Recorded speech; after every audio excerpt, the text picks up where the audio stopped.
Rams fans, welcome in on this edition of Rams Showcase. Is Sean McVay the best coach in Rams history? Plus, musical chairs in the cornerback room. And later, you ask, I answer. It's Fan Quesos. Let's rock.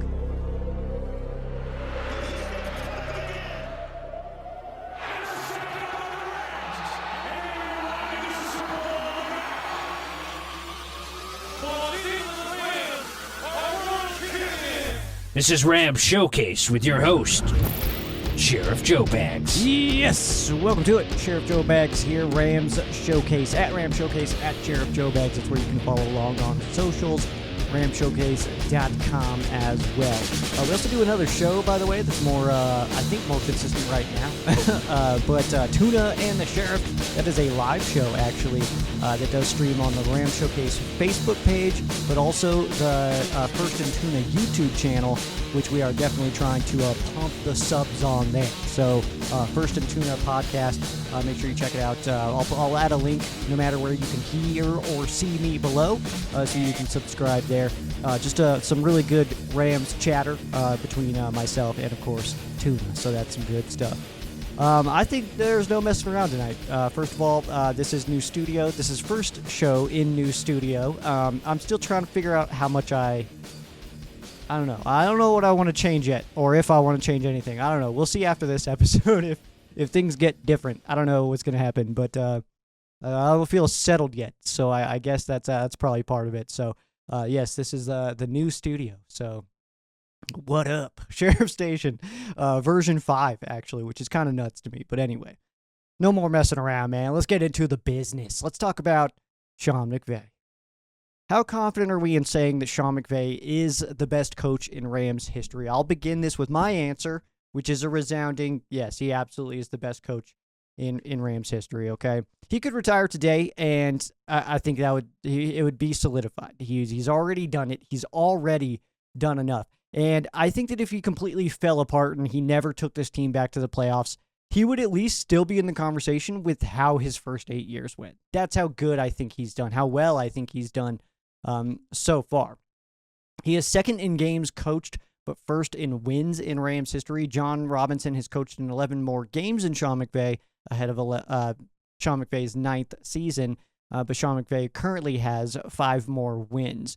He has already coached in the most playoff games for a Rams head coach, with 13. Behind him would be John Robinson with 10. He has 8 playoff wins, which is 4 more than any other coach in Rams history. McVay does have 8. John Robinson with 4. Chuck Knox, Mike Martz, Ray Malavasi, and Dick Vermeil all with 3. The 5 playoff losses is tied for second behind Chuck Knox and John Robinson with 6. But in 8 seasons, McVay has taken a Rams team to the postseason 6 times and made the Super Bowl twice.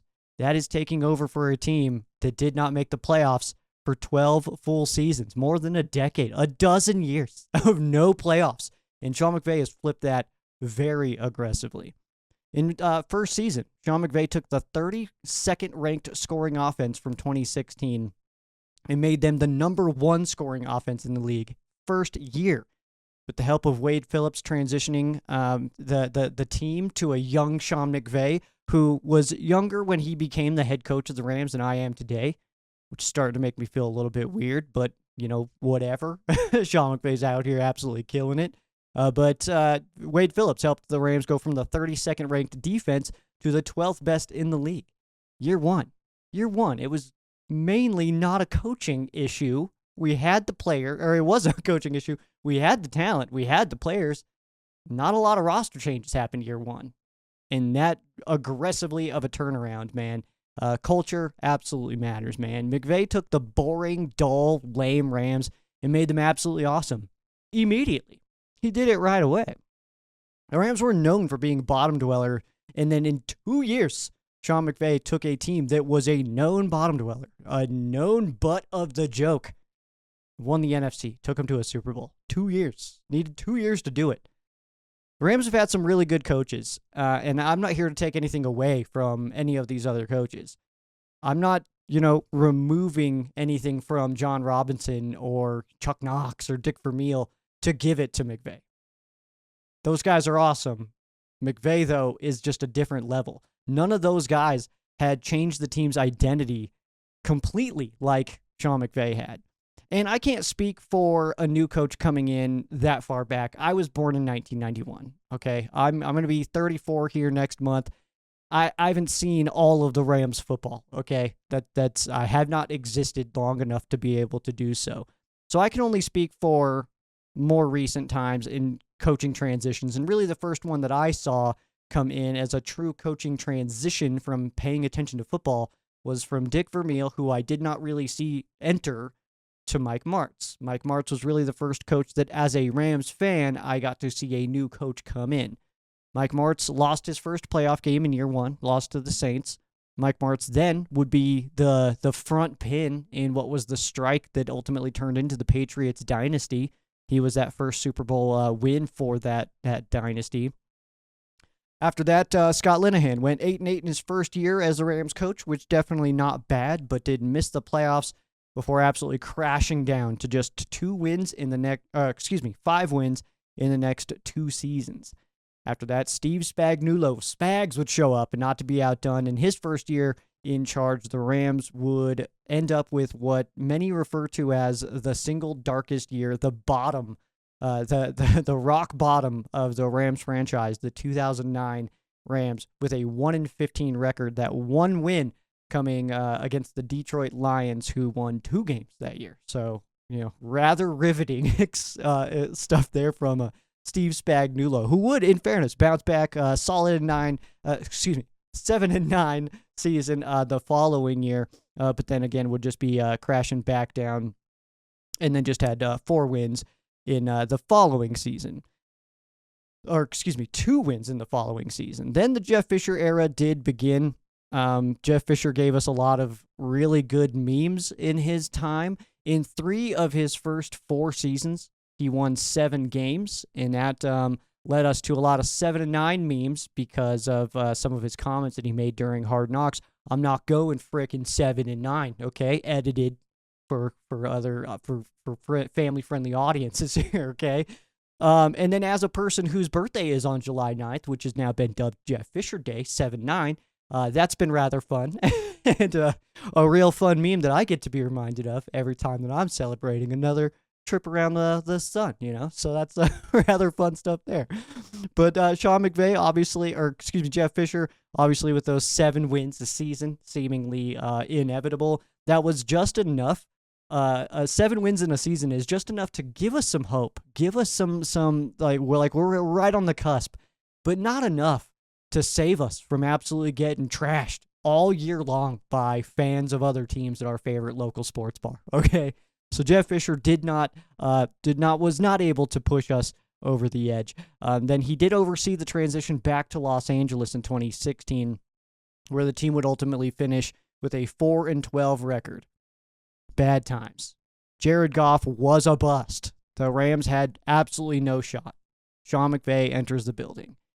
And in the 20 years of aging that Sean McVay has done in the last 8 seasons coaching the Rams, he has shown already that he is the best this franchise has ever seen. He is 7th in win percentage. The 2022 season definitely taking a hit on that for sure. But he has coached in 132 games, and everybody ahead of him has obviously not coached in that many games. Adam Walsh, he won 75% of his 21 games.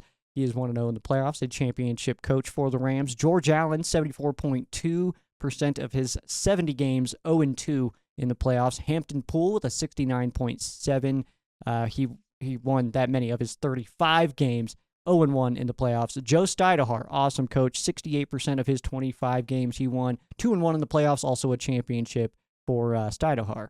And then Clark Shaughnessy in 5th place as far as win percentage goes, 66.7 of his 24 games, 0-1 in the playoffs. And then Coach Mike Martz, 62.4% of his 85 games. He is 3-4 in the playoffs, 1 win post the Super Bowl appearance. So after that Super Bowl loss to the Patriots, only had 1 win after that, which would have been against the Seattle Seahawks before losing to the Atlanta Falcons the following week. But Sean McVay has won 80 of his 132 games. He is 8-5 in the playoffs with 1 NFC championship and 1 Super Bowl win. McVay will be just 40 this upcoming January in 2026, which does land on a Saturday, by the way. His birthday does, of championship weekend. So Sean McVay could, in theory, turn 40 and then the following day get his team to a third Super Bowl. Technically, that's still an absolutely possibility. We're only in June. So, yes, of course, that's absolutely possible. He's also gotten better at his challenges. I think that this is a fun thing to dive into. 3-3 year one, then he was 3-5 in 2018, 1-4 in 2019. Rough times on the challenge flags in 2019. 2-4 in 2020, then a turnaround. 2021, 3-2, followed by 1-0 in 22. Not a lot of challenges there, but also what a season. So probably not trying to stir the pot too much in that season. 3-1 in 23 and 2-1 in 24. So doing a lot better. Has only lost 2 challenges in the last 3 seasons. That's pretty exciting stuff, right? But none of these numbers can properly indicate what might be the most important thing that Sean McVay has brought over to the Rams, and that is the culture. The culture that Sean McVay has cultivated is absolutely incredible. Culture is a hard thing to define in this sense, but the Rams culture is very positive, it's very uplifting, it's very motivating. And when the Rams post, things on social media for like social causes and stuff like that, I believe them. I trust them. When the Rams are in the community, it doesn't seem fake or forced to me. It seems genuine, and this is all coming all the way down, I believe, from Sean McVay. McVay has seemingly overseen an entire vibe change for the entire Rams franchise, not just on field, not just in the locker room, all over. The whole vibe is completely different now. From top to bottom, left to right, there is no denying that this team is virtually unrecognizable from just 10 years ago. It's almost a completely different franchise. You look at the 2015 St. Louis Rams compared to the 2025 Los Angeles Rams, it is effectively new franchises. Absolutely different teams. So Sean McVay comes in, he changes the Rams culture, he brings us, into a rather exciting time, a fun era of Rams football. And then enter Jordan. Yeah, Sean McVay's baby. Yeah, man. So John McVay said what up to the world October 24th, 2023. The Rams had just lost to the Pittsburgh Steelers the day before. Obviously, we know the quote from Sean McVay. There's no way that a Sean McVay baby would have been born on a game day. We can't have that, right? So happened the following day. The Rams had just lost to the Pittsburgh Steelers. The Rams would go on 2 road games after that, losing both of them. Then, what I would imagine is a pretty sleepy Sean McVay did get a much-deserved week of rest and a week to kind of soak in the fact that he had brought in, new life into the universe. And then post-bye week, Sean McVay and the Rams came back absolutely on fire. Post-bye week, 7-1 with that 1 loss coming on the road in Baltimore, where the Ravens won in overtime on a walk-off punt return for a touchdown, which sucks, happens. Rams played one hell of a game. I left there feeling pretty pleased with how my team performed. You know what I'm saying? But the Rams are absolutely on fire. And then, of course, hit what would be considered one of probably the biggest feel-good story of that season, which was the Detroit Lions, who had finally just turned it around, and they were awesome. Probably the best team that the Lions have ever seen. And I know we kind of hate the Lions right now. We're developing this rivalry at the moment. But if we just zoom out a little bit, dude, take a look at the entire scope of the NFL. That season, I mean, obviously we wanted the Rams to beat up on the Detroit Lions in the playoffs, but the football gods were not going to let that happen, right? The Detroit Lions with Jared Goff, Matthew Stafford coming back to play them, that was going to happen. They were going to win that game. Rams played a hell of a game, lost by 1 point, which in the Rams world, in the playoff world of the NFL, I mean, that's one play.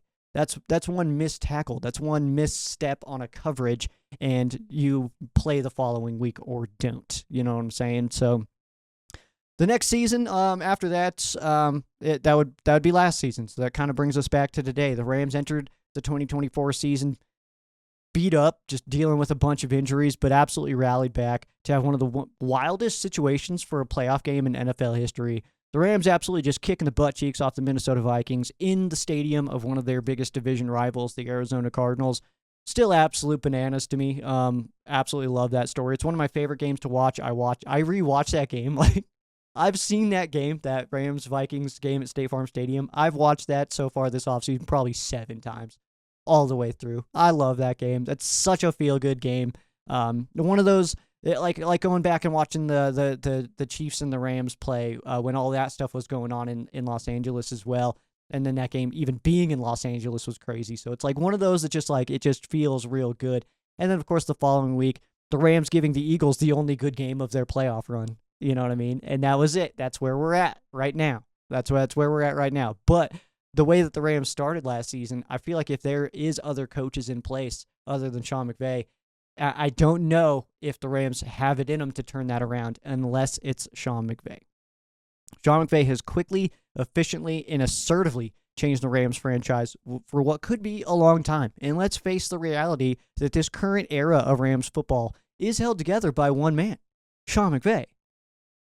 And when he's gone, it's not impossible that the next coach that comes in for the Rams after Sean McVay is a really good coach. Mike Martz was a really good coach, but he took over for an absolute legend in Dick Vermeil. And now, Mike Martz, who is a good coach, is now officially known as the dude who kind of oversaw the beginning of the end of the Rams in the greatest show on turf and kind of just slammed them into the ground. That's his legacy that he left. And unfortunately, probably the legacy that will be left for the guy who follows in the footsteps of Sean McVay, because guess what?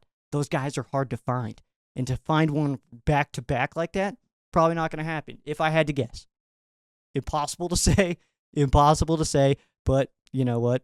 Who knows? Maybe it is the next big thing. And then we're having this conversation in, another 10 years from now. Is this guy the best Rams coach in team history? So, I mean, overall, man, I mean, the Rams are contenders every year because of Sean. He agreed to lead the charge of this team coming over from Washington, and the Rams are contenders every year because of him.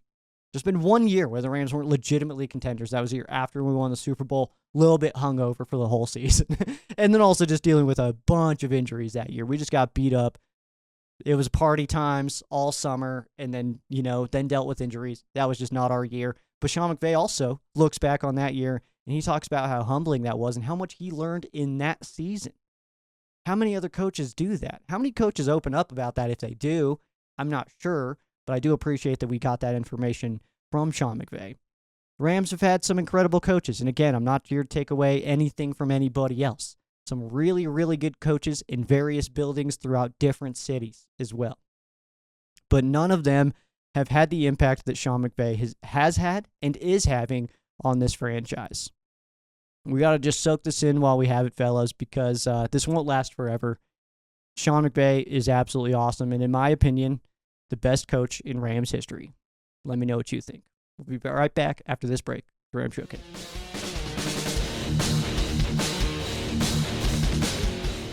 Welcome back into Rams Showcase. My name is Sheriff Joe Baggs. Time for the news.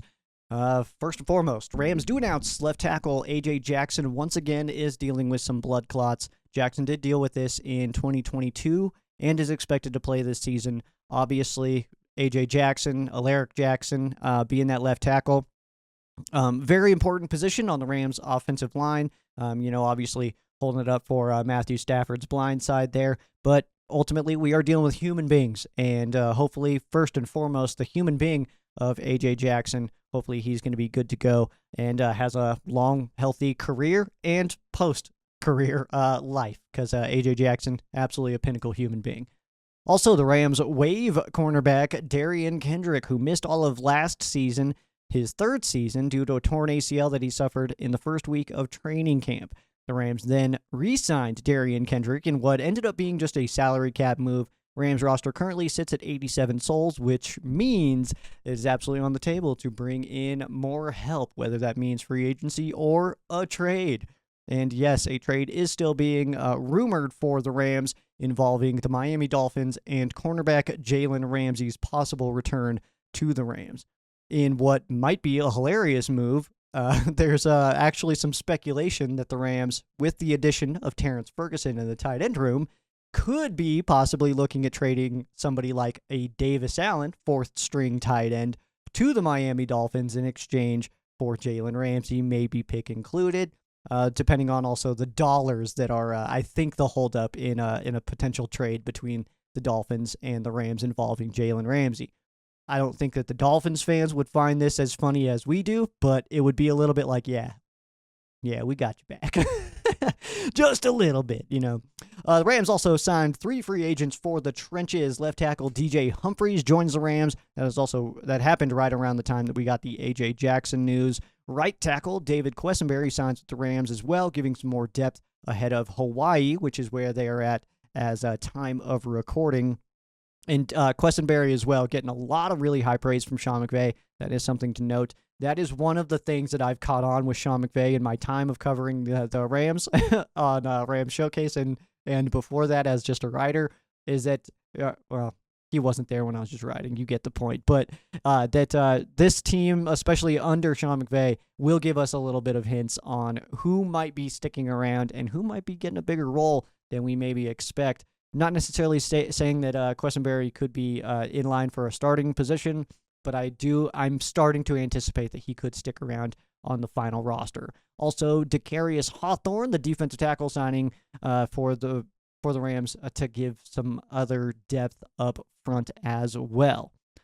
Some news, no news, essentially. No updates on uniforms. The Rams have been very quiet on possible uniform updates, so there is no news to discuss in that realm.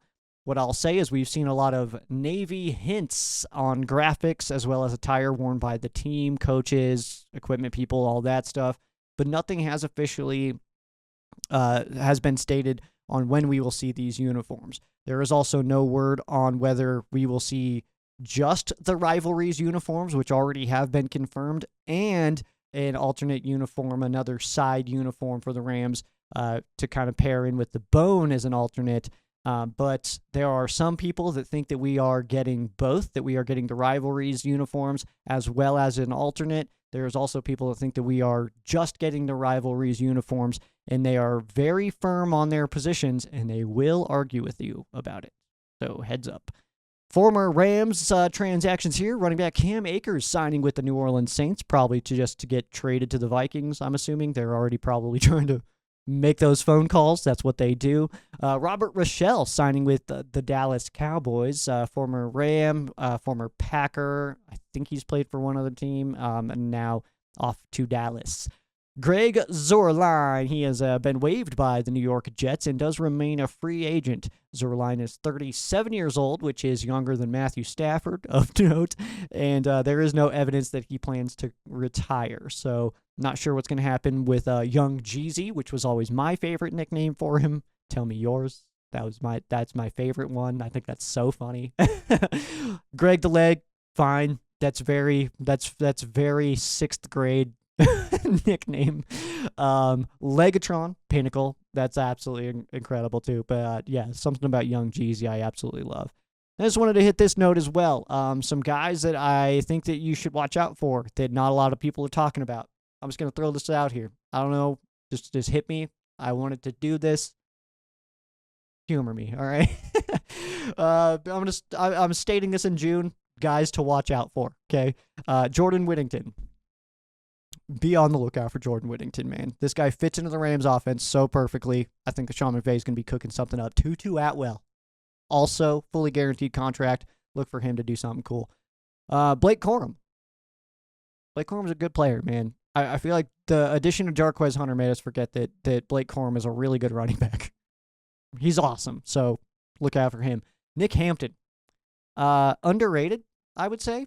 Going back, and I always rewatch the games, every time he gets reps, which, in fairness, has not been a whole lot, he's killing it. I absolutely love to see it, man. His effort level is top tier. Cam Kinchins. Probably going to become a full-time starter, if I had to guess. Cam Kinchins is absolutely incredible. What a player. Holy hell. Emmanuel Forbes getting talked up by McVay and the gang quite a bit. It's also, I would say that it appears that he has put on more weight. That I know that was a conversation. That he came in looking like me last year. he's an awesome player. Be on the lookout for Emmanuel Forbes. One of the players that I am actually wildly excited to see this upcoming season. Whether or not Jalen Ramsey returns, I think that's going to be a very exciting one. Nate Landman. Not sure why no one's talking about Nate Landman. My underdog to be a green dot for the Rams. I know Quentin Lake could absolutely be in that role as well. Troy Reeder, who the Rams coaches really like. Nate Landman, though. No one's talking about Nate Landman. I don't think he was brought in to be a backup. I don't think he was brought in to be depth. I think he is going to be an awesome player, and I think he's going to get plenty of chances to show us that. I think he's going to be on the football field quite a bit. Nate Landman. That's all the names I've got. Fan Quesos after this. It's Ram Showcase.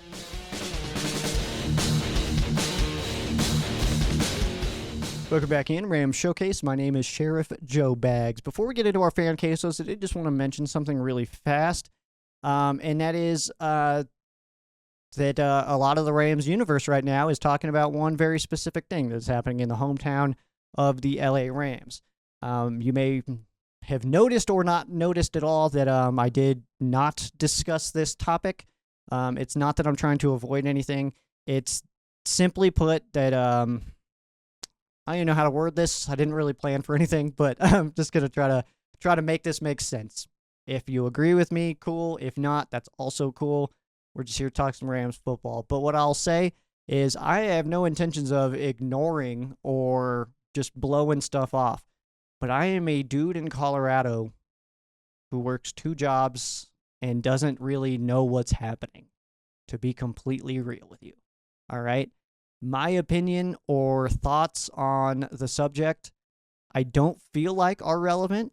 Maybe you disagree with that. But again, I'm just a dude in Colorado who has a podcast about a team. So I am going to avoid that topic of what's happening in Los Angeles because I don't feel like I'm in position to speak on it. I understand my fans. I understand the fans of this Rams team. And guess what? I am not here to blow off anybody. If you need support and you feel like you can get that from me, please reach out. Please reach out. But I don't know how I can help. If you have ideas, please let me know. I mean, I'm open and willing to that for that, but it is a topic that I don't feel comfortable breaching because of how little I know about it. There are some very, very talented creators that are discussing this widely. Tuna is one of them. Tuna is one of my favorite human beings right now. Absolutely killing it out here. He is very heavy into this stuff and a great resource.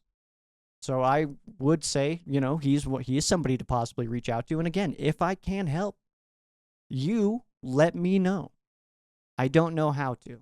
I also don't understand, again, fully what's happening.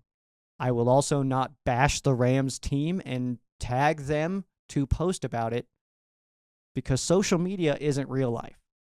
And I understand the need to just, get some to feel some support there or something like that.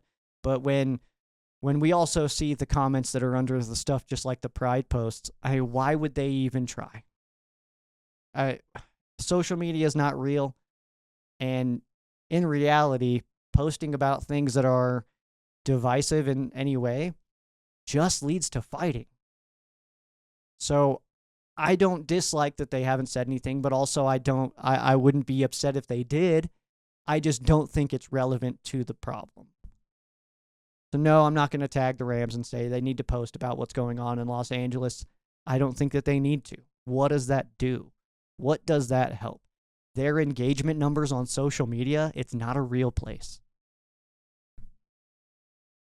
Let me know if you disagree. Let me know if you hate me now. Whatever.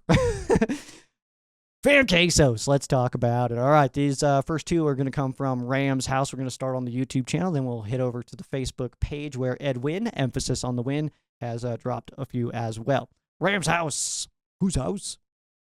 If you had to pick one Rams player, past or present, that encapsulates your personality, who would that player be? Very specifically and very recently relevant, Maui version of Kevin Dotson. That I feel like is where my brain is 99% of the time. is the vibe of Kevin Dotson in Maui. I love that. To go further back, I would say not an Aaron Donald. I don't have that. Like I'm a worker. I'm a work ethic guy. I do things. I've got 2 jobs, 4 podcasts for some reason, stuff like that.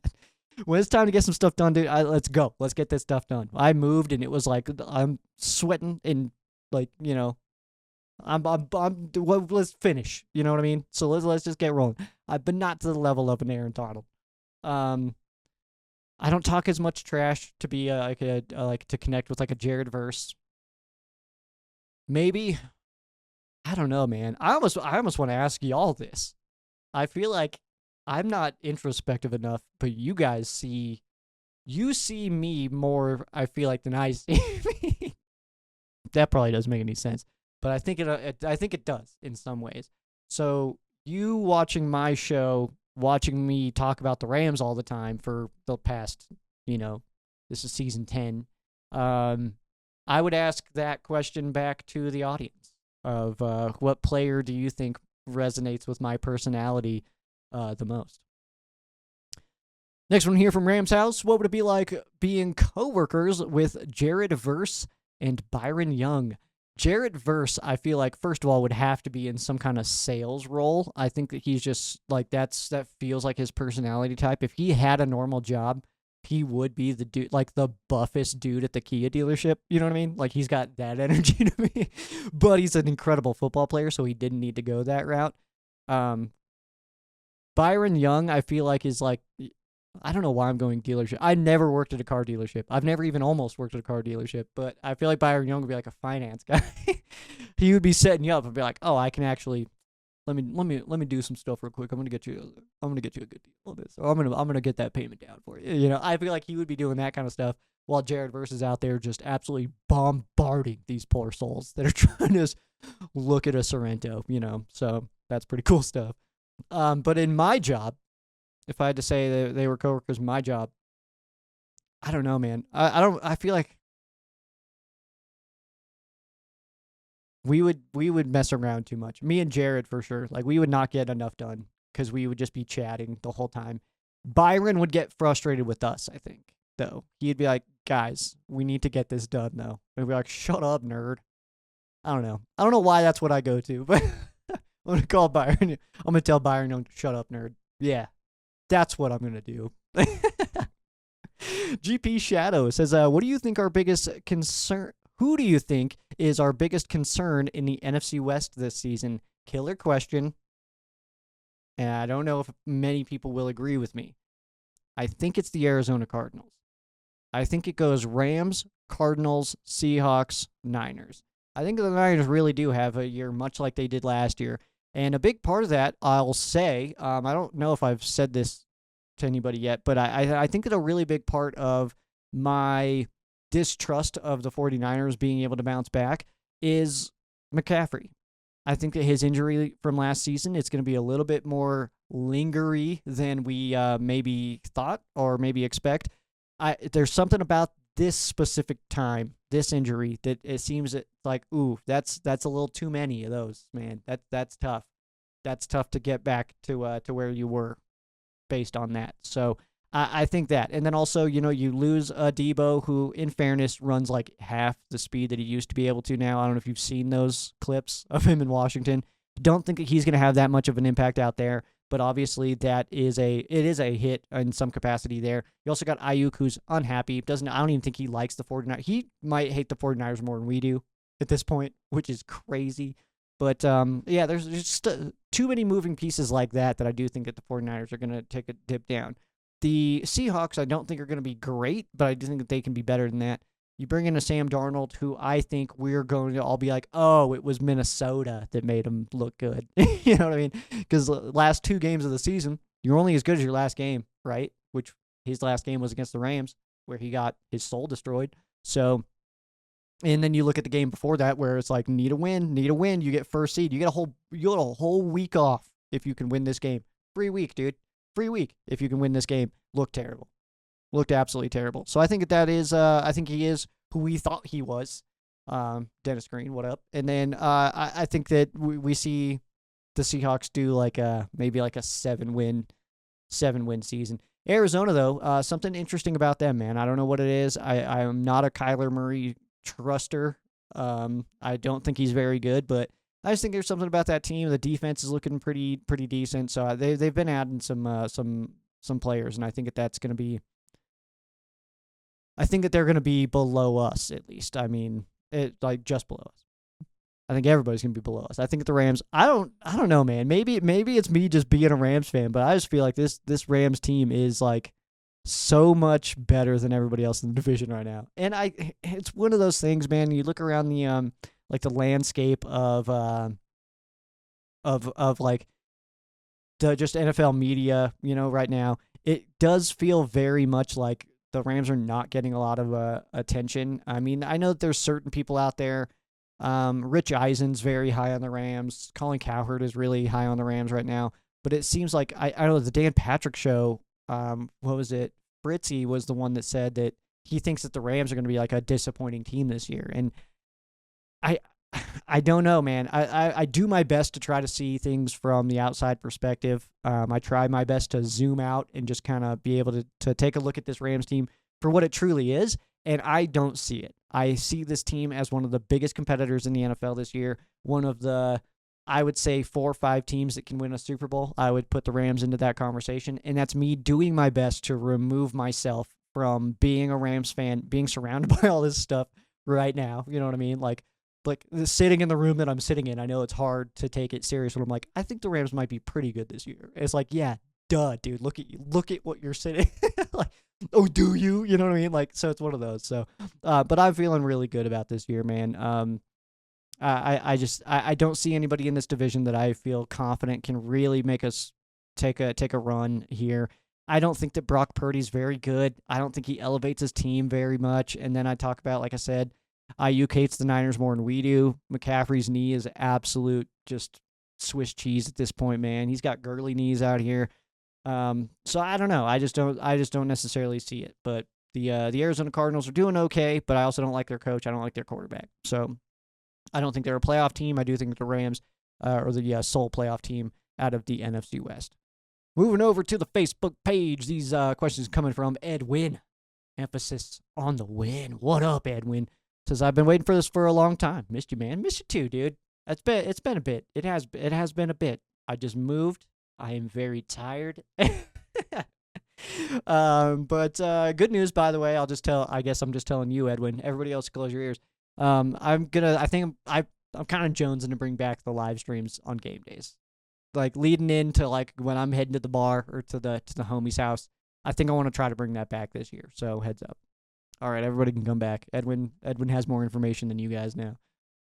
Says, I got 3 for you. 1, why did Verse ever challenge our guy AD? He was humbled, but I loved seeing it. Dude, that's so incredible, man. I absolutely loved that. I loved all of that. And my biggest takeaway, first of all, that picture of Jared Verse at the end, and like Aaron Donald's all flexing and Jared Verse like, all right, yeah.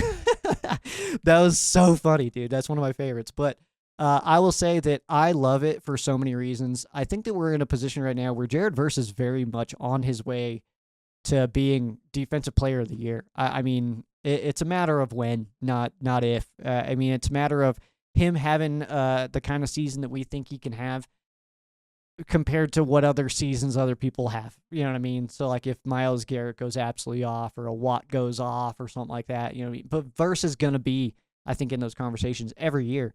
I think he's going to be, slipping in there. So we'll see, man. But what I think my favorite part of all that is Jared Verse played a season in the NFL without Aaron Donald. He played a full season in the NFL, had a bunch of really, really good interviews talking about stuff like going back and watching his rookie season and realizing how many mistakes he had made, how many big plays that he had left on the field because he, overran a quarterback. And we talked about that all season, of like, he's absolutely incredible. He's blowing dudes' souls out of their bodies off of the line of scrimmage. But then he would like overrun and the quarterback would get out of there or something like that. But it's like, he is going to be fine, So it's cool to see him after the season kind of come out and be like, I left a lot of big plays out there. And then you get this workout session with Aaron Donald because he's probably feeling pretty good. He's probably like, I was defensive rookie of the year. I've Teron Armstead said that, his comments, which was so funny to me. That's one of my favorite things that I've seen so far this offseason is Teron Armstead going, yeah, Jared Verse, that rookie for the Rams. I'm good. I'm good. It's like, it's coming. His bull rush is coming. You try to brace yourself, and you can't do anything about it. He just blows you up. So you got to think Jared Verse probably feeling pretty good. Feeling strong. He's working out. He's doing all this stuff. And then challenges AD. AD's like, all right. Absolutely love all this, man. And then, so I think my favorite part of that is that now you look after all this stuff has happened. After Jared Verse won Defensive Rookie of the Year, which Aaron Donald also did, then you have Jared Verse going and reviewing himself, being like, man, I missed a lot of stuff out there, though. Like, I won Defensive Rookie of the Year, but I could have done so much better. Then he goes and works out with AD and learns exactly what it takes to be a first ballot Hall of Fame level talent.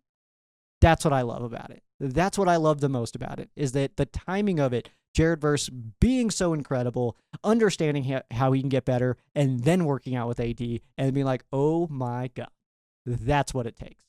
Okay. I think that all my stock is up on Jared Verse. Jared Verse for president, dude. I can't get enough of Jared Verse right now. That's definitely like my guy. And to see him and his progression and to catch this just going into year 2, I think is going to be very, very exciting.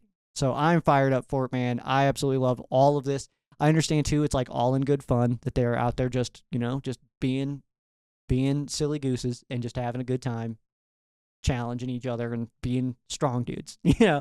Absolutely love all of it, man. It's fun stuff. Number 2, what new Ram are you excited to see play for us this year? And who, in your opinion, will have the biggest impact in our rookie class? New Ram I'm most excited to see. I don't think that there's really, obviously there's new Rams here, but come on, man, it's Davante Adams. I think that, his addition to the Rams offense is going to be massive. I think that there's some red zone plays that are going to make us, high five all of the homies, which I'm very excited about. So yeah, Davante for sure. I'm absolutely fired up on. Obviously being 32 years old, he is kind of getting up there, but all we need is, Puka to be coming off of this side. This is the perspective of a safety here. Puka coming over on this side and Davante over on this side, looking at Puka because he's future Hall of Famer Puka Nacua over here. And then, he comes off the line. I want a sidebar. I started saying that after his first game. Okay. So keep your comments to yourself about that.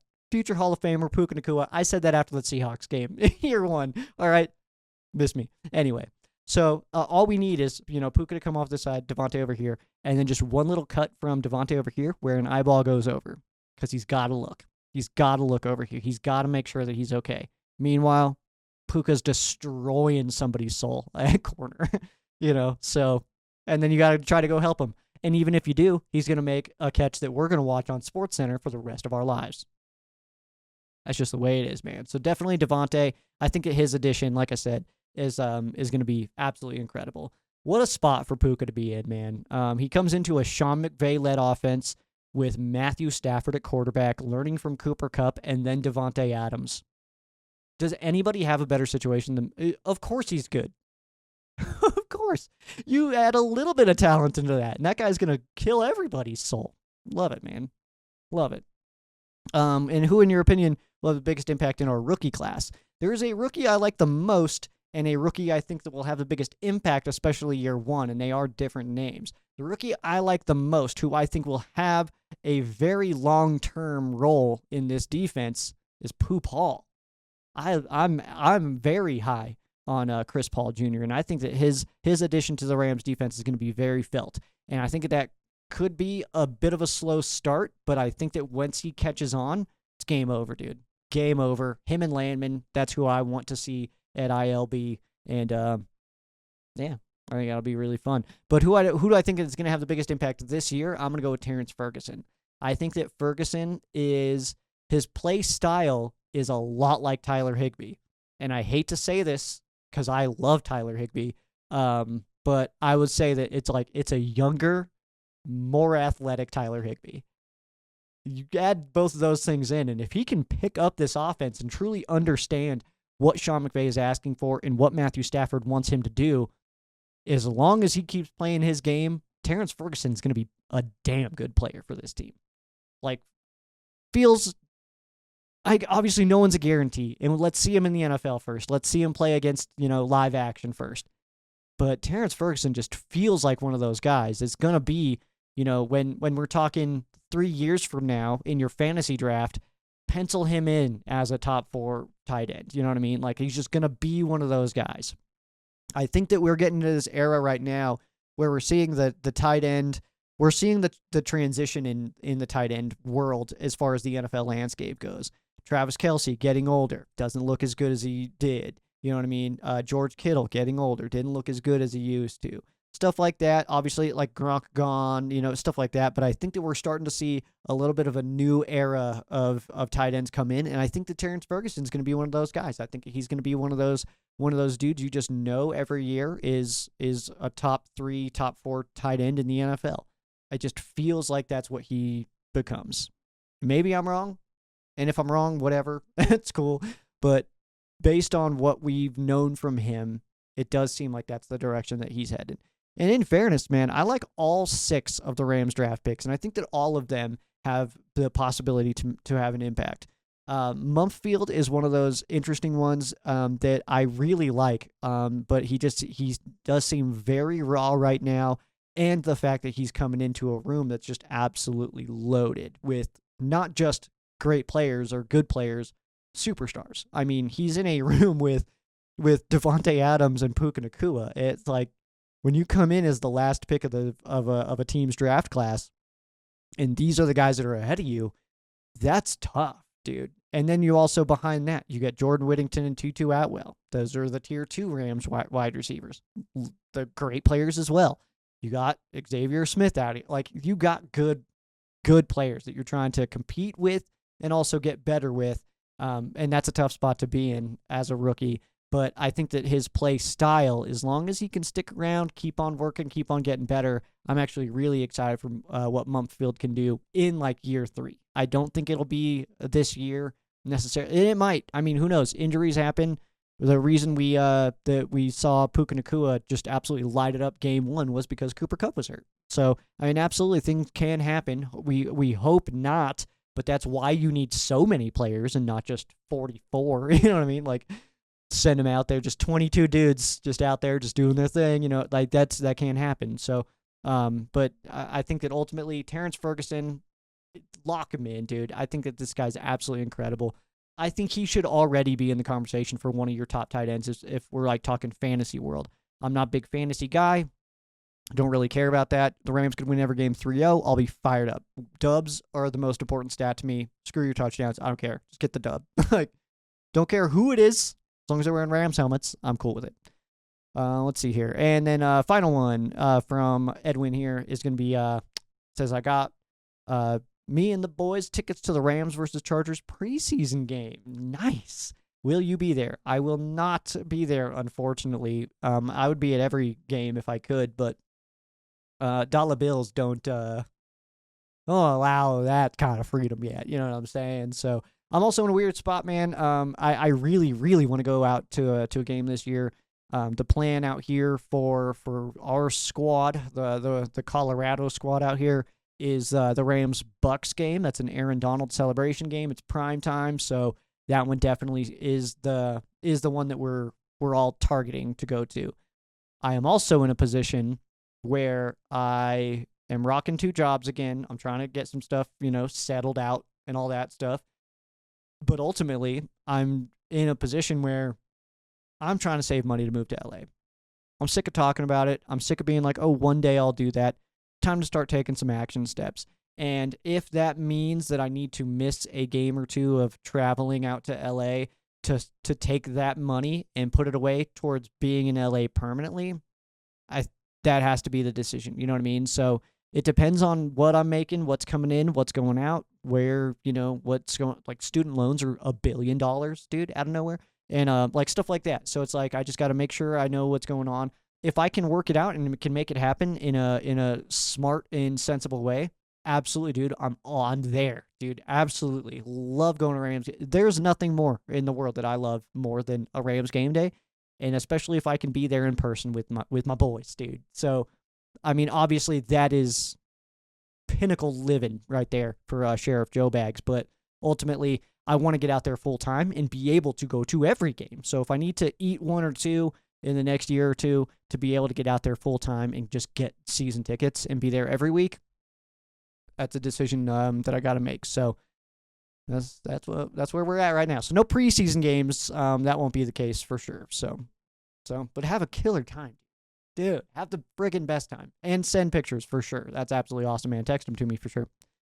Thank you for your fan quesos. That is going to do it for me. We're going to start, we're getting into June. It's late June now. We're getting into July time, which means we're going to start ramping up the regularity of Ram Showcase episodes. I want to be in rhythm by the time the season starts. So we're going to start seeing, probably start doing every other week here and then hit weekly episodes all through the season. It's almost grind time, dude. So it's going to be absolutely awesome, man. And fun season ahead for the LA Rams. I have not been this excited for a Rams season since 21. I feel very confident saying that. It's like, hold on. We've got something here. We've got something. And maybe we'll see, second play of the game, Matthew Stafford deep ball for a touchdown to Devontae or something like that. And it's like, that's when Thunderstruck starts playing, And it should be like, okay, yeah, this is going to be awesome. Yeah. Or Remember the Name from Fort Minor, which I don't know why that song keeps popping into my head, but you're welcome. Yeah, you get it. You know the song. What am I doing? I was born in 91. That's like perfectly my high school era. Good times. All right. That's going to do it for me. Thanks for hanging out. At Ram Showcase, at Sheriff Joe Bags is where you can follow along on socials. RamShowcase.com. Audio version of Tuna and the Sheriff is on the way out so that you can just get that on like Spotify and stuff like that. That is, once it'll allow me to get it in all those places, that'll be headed your way. So make sure to give you updates here, but make sure you sub to First and Tuna Podcast on YouTube so you can catch Tuna and the Sheriff, which is a weekly show, by the way, or as weekly as we can be. We're adults who are very busy. I'm like, I think 6 days older than Tuna. We're getting old, man. We're getting old. So there is that part of it. But hey, thanks for hanging out, man. I am Sheriff Joe Bags. This has been Ram Showcase on Sports War Radio and the Fan-Sided Network. For those of you who aren't Rams fans, our thoughts and prayers are with you. For those of you who are Rams fans, thank you so much for watching, and go Rams.